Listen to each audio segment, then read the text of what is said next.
Bueno, atxaldean denari, ongi etorrea gaurko Ezoizko udal batzarrara. Azten gara lehendabizi puntuakin, lehendabizi puntuan dakagu azkeneko akta onartzea, urtarien 31koa. Ez dakit termen zerbait ikusi du zuzentzeko, ez? Einara, Bildu zerbait ikusi du, ez? Gure partetik ez da, orduan, Kris, ontzat ematen dugu, eta bigarren puntura goaz. Bigarren puntua dakagu Urnetako aporen lehen aldaketa astea. Bueno, deno dakizuen bezala, pues, gehiena garapen urbanistikoki pues, aurkeztu dute udaletxean, bai Azkarate plan partziala eta Babilonik plan partziala. Orduan, bueno, ez kondizionatzeko garapena, pues, onartzen dugu aldaketa hau. Aldaketa hau da gehiena, pues, esatea, hasi daitekela edozein eremuan, bai, aldaketa egin eta gero, plan generalean horren zerrenda bat edo orden bat eskatzen du, edo orden bat dago, kasu honetan Babiloni lehendabizia Trankaz bigarrena eta Azkarate hirugarrena, eta kasu honetan aldateketa eta gero, pues, segun zein doa lehena, pues, horrekin hasiko gea. Ez dakit hori esan eta gero zerbait esateko edo zerbait azaltzeko, Herme, PS, zerbait azaltzeko. Sí, atxaldeon denoi. Bueno, con referencia a este tema, nosotros vamos a votar a favor. Creemos que, dadas las circunstancias, se había caído en una especie de anomalía, ya que es verdad que dentro del plan general había un orden de intervención en los distintos ámbitos a desarrollar, y bueno, por lo que hemos podido comprobar, Babilonia no se ha conseguido desarrollar, lo cual significaba que bueno, pues frenaba cualquier intención de desarrollar un ámbito.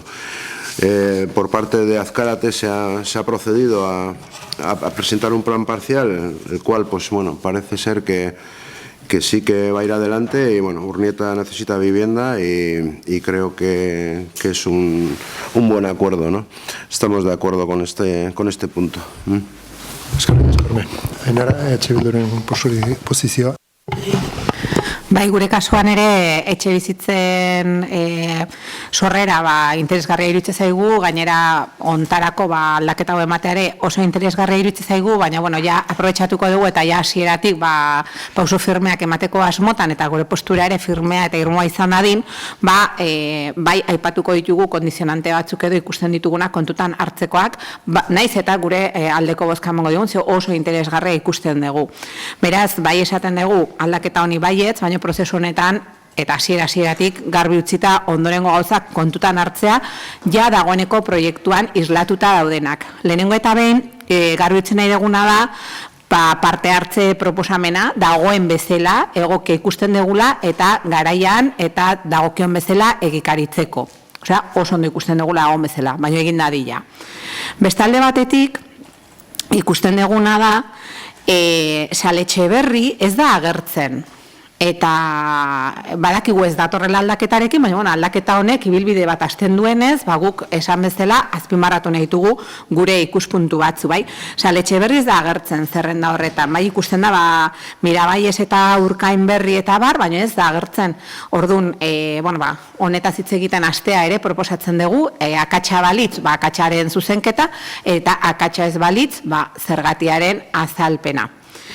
Beste alde batetik ikusten duguna da, 140eko garapeneko eskakizun bat du, ez da, honek ekiditen duna da espekulazioa nolabait. Izan dadila 140 betetzea berez, bai, azalpenean hitz egin genuen ontaz, eta arkitektoak esaten zuma justu hortarako zela, bete dadila, bai?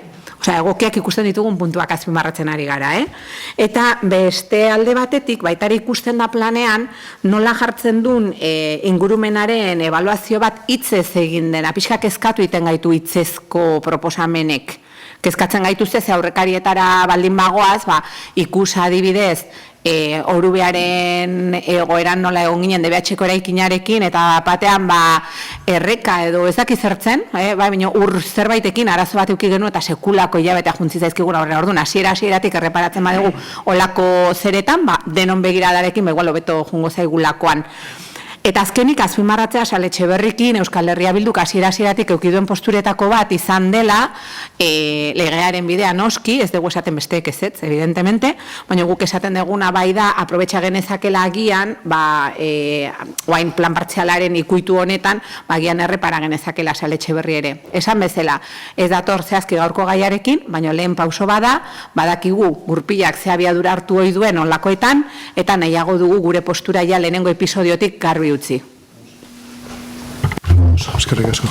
Mikel, zer esateko puntu honekin? Bai, bueno, gu gure aldetikan aldeko bozke emango digu honi.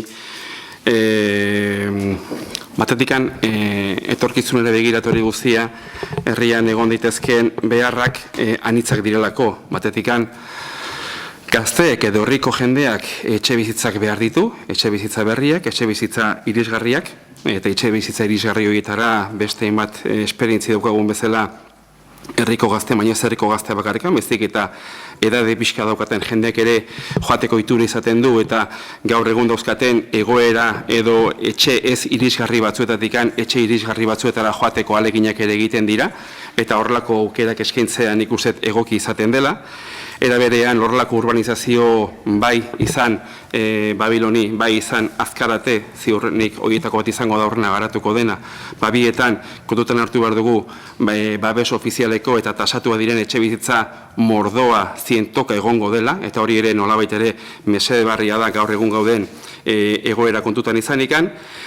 Guzti honekin batera etxe bizitzak egin ahala eta herri barruko mugimenduak egiten baldin badira ere kanpotik etorriteken jendeak libre gelditzen diren herriko bezetxe horietara herriaren gaztetze badakar, gaztetze horrekin baterra umeak edukitzea eta guzti horrek ere onura ekarriko dio herrian daukagun ikastetxeen egoerari, zeren ikastetxetan eta hori guztia ikaslek ere behar ditugu, bai orain eta bai etorkizune begira. Beraz, printzipioz, gauza guzti horiek ahalbidetzeko eta guk printzipioz proiektu honi biztu bueno emango diogu. EH Bilduko bozeramaileak esan dituen baldintza horiek jadanikan testuaren idazkeran agertzen dira, parte hartze kontu hori legezkoa da, beraz legez egin barreko kontu bada eta egiten saietuko gara. Eremu bat 140ko garapena izan gabe ondokoak ezin izango luken hori garatzen hasi hori ere jarrita dago, eta inguru giro ebaluazioen inguruan, eremuan bertan ongi azaldu zutenez bereien azalpen eman zigutenean ez dago identifikatuta inolako errekarik, inolako arazorikan suposa dezakin inolako infraestrukturarik edo egoerarik, beraz, printzipioz horrek nola bat ere aukera ematen die inguru giro ebaluazio mailan aurkeztu duten dokumentazio hori nahiko izatera. Hau guzti esan da guk momentuz gure aldetikan aldeko bozkatuko dugu. Bai, argitzeko igual, bai el informe medioambiental bai eskatuta dago, bidalita dago plana Eusko Jaurlaritzari, Jaurlaritzara eta pendiente gaude erantzunak. Orduan hori bidalita dago eta ikusiko dugu aber ze esaten dute. Pues nire partetik hori. Ez dakiterme, bigarren txanda zerbait gehiago nahi zue gehitu, zuek, Ainara? Azuzait aipatzea eta aurkeztu zitzaizkigunen proiektuaren nondik norakoak eta hola, naiz eta gero proiektua bera garatzen dugunean baditugun proposamen pare bat eta hola, baina ez da momentua, bai egia da genero ikuspegitik egiten dela holako idatzi bat, eta pixkat kezkarekin bizi izan genuen aurkezpena bera ere, eta horrela agertu genuen, ez? Gaina oso kuriosa izan zen, ze anekdotikoki esango dizuet, egin nuen galdera izan zela, zer ikusten zan, ez? Genero ikuspegi bezala. Eta kuriosoa zan, ze erantzun ziaten Maiortako bi pertsonak, ez gehi emakumeaz anekdotikoa izan zan, ez? Eta nik ez ikusten genero ikuspegia emakumearen ikuspegitik bere horretan, baizik eta zaurgarritasun ikuspegi horretatik, eta pertsona ikuspegi horretatik, feminismoa horrela bizitzen baitugu gurean, ezta?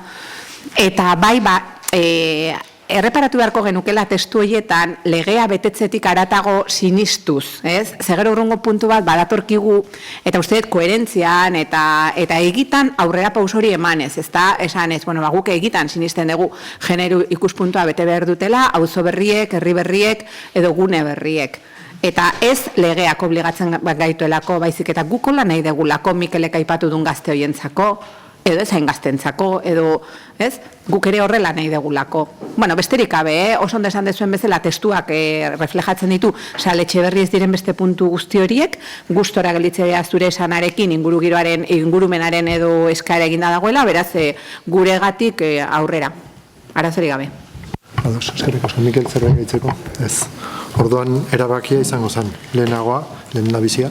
Urneetako hiri antolamentuko, barkatu bazio lehen, bai badago bigarren puntuan, aprobetzetzen dugu aldaketa sartzeko beste aldaketa bat. Eta bai da, bai jartzea, ezin dala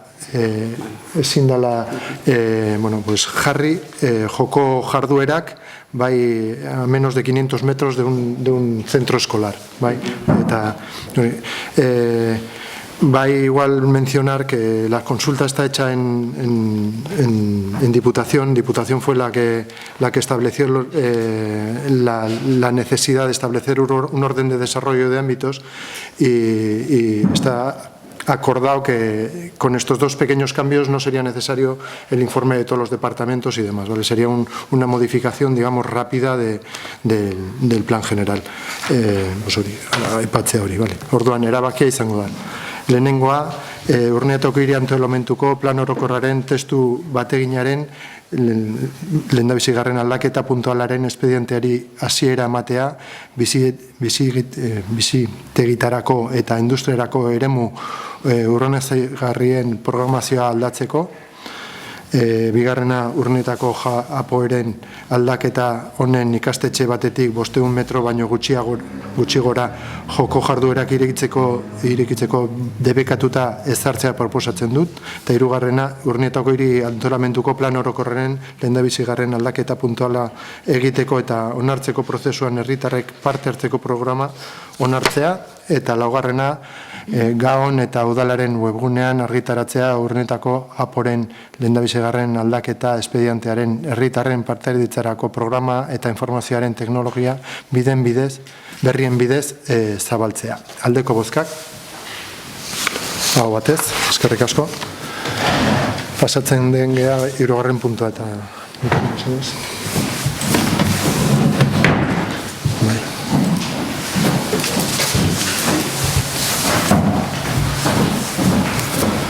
Mikel Pagola usten du gela, udalotzalaren gela, eta azten geha 3. puntuarekin. 3. puntua antolakuntzan jorratu genuen, hau batez onartu zen baita ere, eta kasu honetan da Urnietako udaleko lanpostuen zerrendaren aldaketa. Gogoratzen zarete soziete publikoain itxiturakin gaude, eta orduan beste pausu bat emango dugu, eta hori da hau ematen duguna. Eta da, egokitu RPTA, lanpostu berriak jasotzeko edo bete erresteko. Orduan, hasieran hori da, egiten duguna. Aldatzen dugu Urnietako udaleko RPTA eta onartzen ditugu plaza berriak edo hartu behar ditugunak. Ez dakit onerari buruz zerbait esateko, Herme? Sí, bueno, con relación a este tema ya hemos hablado en varias ocasiones.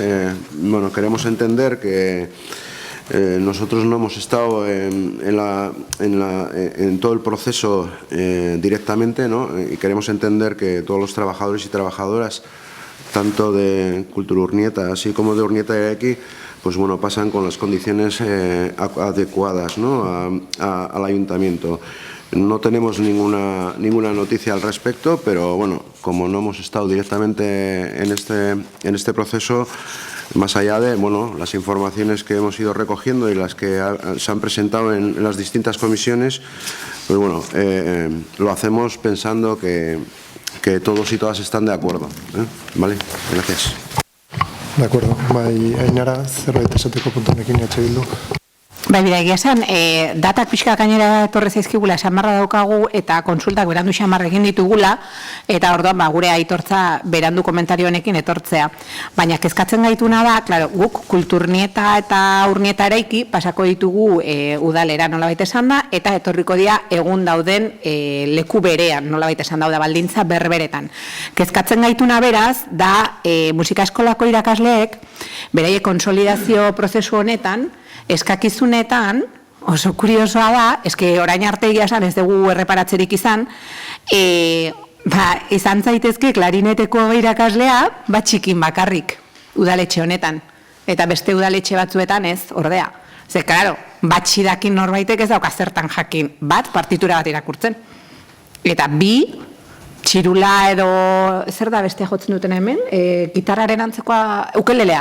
Ukeleletik aparte, urnietako batxi ez da salesiarretan. Baina, esan nahi nuke, batxi ikasten dezunen, ez dizu garantizatzen dakizunik partitura bat irakurtzen ere sikiera. Orduan, badakite meritoen data gaur bukatzen zela, gainera, behin da berriz esan dugu, konforme daude irakaslea, konforme daude, horrela da, karo, guk dena ezin dugu jakin. Bai, ez. Eta batxi bakarrik eskatuko da merituetarako oso fuertea iruditzen zaigu. Oso fuertea. Baina horrek ez du esan nahi, prozesu honetako nondik norakoekin deskonforme gaudenik. Emango diotitza... Nik gauzatxoate bakarrik, arrazoia ekazu batxi titulazio hori dagokionez, batxiratua eskatzen da, baina zari oinarri dagokionez, bai irakasleekin, zuzendaritzakin kontrastatu dela, bai, beraik izan dira merituetan, eta hainbat gauzetan puntuaketa ezarri dugutenak, bakarrik komentatzen nahi, besterik ez. Baina bai, arrazoia ekazu batxiratuarena, bai. Azkenean merituak eta dena kontrastatu dira bai zuzendareakin eta horrela jarri dugu. Bai, horrela da. Ez, guri musika eskolatik etorri zaigu informazioa. De hecho, atentzioa ditu zigutelako. Badakigu gure artean batzuek musikaren inguruan, harritu egin zigun, galdetu genuen, eta komentatu zutenean, esan omentzan, hola zela eta hola dela. Dokumentuetan akats bat dagoenean, esan zaion bezala pertsona bati, gaur bertan aurkeztu behar duela, bai edo bai, beti daude epeak zuzenketarako, ez, pertsona horrentzako ez daude. Ez dakit, niri prozesu hau ainaizera bat galdetzen, mundu guztia ados dagoen, oso gutxi gea, oso eskola txikia da, dena txikia da, eta pixkate sorpresa zeramaten ari naiz. Polita edo interesgarria izan ziteken konsolidazio bat eta egonkortze bat, nola persona batzuentzako agian zailtasun handi bat izan daiteken. Bat hori, eske ez dauka sentidorik, inolakorik, eske logikatik, maioni deitzen diot logikara, nola leike trikitixa erakusteko batxi eskatzea. Ez dauka sentidorik, batxi eskatzea ondo da, iruditzen zait. Baina jakin beharko partiturak edo trikitixa behintzat nondik nora dan, ez? Ni ez naiz gai trikitixa erakusteko, ez dakit nola jotzen dan. Ez dakit, harrituta nago benetan, baina badakit zuzenean ez dela gaur bozkatzen dena, beraz, zuzenean gaur bozkatzen danerekin ados gaude, ez ordea nola pasako dian batzuk onera, kezka handiz gaude. Eta esan bezala, gaur arte ezin izan dugu, gaur arte ez da egia, lehengo aste bukaeran izan zen, baina hori, pixkat sorpresa zaudena, kontrastatu dugu ere Donostiko musika eskolarekin, galdetu dugu, eta hola, eta denak ere pixkat flipatzen edo gelditu dira, jakin dezazuela. Badakigu. Zuk esaten duzun bezala, orain ez dugu bozkatzen hori, baina begiratuko dugu eta saiatuko dugu argitzea. Ez dakit, zerbait gehitzeko, Erme, edo... Ez, honekin jaz. Ezin dezu begiratu, ze datak gaur teknikariako sondesan dion bezala pertsona bati, eske ez dago zertarako denborarik, ja. Orduan, ez dezu begiratuko ez dindalako, ja. Beraz? Baina esan ere tepeak gaur bukatzen dala. Orduan, ez dago ezer egitekorik. Zerbait gehitzeko puntu honekin? Ez, ondo. Erabakia izango da. Indarrean dagoen lanpostuen zerrenda aldatzea, aurreko konsiderazio juridikoetan adierazten den moduan. Lehendabizigarren eraskinean, zehazten diren lanpostuak sortu den daude eraskina, eta azaltzen dira lanpostuak. Bigarren puntua, bigarrenean, hartutako erabakia Gipuzkoako aldizkari ofizialean argitaratatu beharko da. Hori da bozkatzen duguna. Aldeko bozka? Hau batez, eskerrik asko. Laugarren puntuan dakagu martxoren 8-rako adierazpen instituzionala. Eudeletik azaldu zan zea deklarazio instituzional bat, proposamen bat, onartu dugu 3 taldeek, eta, hemen ekartzen dugu onartzera. Ez dakit onerari buruz zerbait esateko, Herme, ez? Bueno, lo que comentamos en la Junta de Portavoces es un modelo de declaración que viene de UDEL y nosotros lo que viene de UDEL normalmente suele estar consensuado y acordado y por lo tanto votaremos a favor. Kasu honetan ere partido politiko guztiek onartutako adierazpen instituzional bat da, Eudelek berak orkestatua eta denek sinatua, beraz guk ere gure kideek bezala baietza emango diogu testu honi. Eskerrik asko. Orduan, bozkatzen dugu, bozkatu behar dugula, baina, martxoaren 8-rako adierazpen instituzionala aldeko bozkak. Batez, baita. Eskerrik asko. Onartzen da. Eta, honekin ja bukatzen dugu garko ezoizko udalbatzarra, eskerrik asko denoi, eta hurrengo.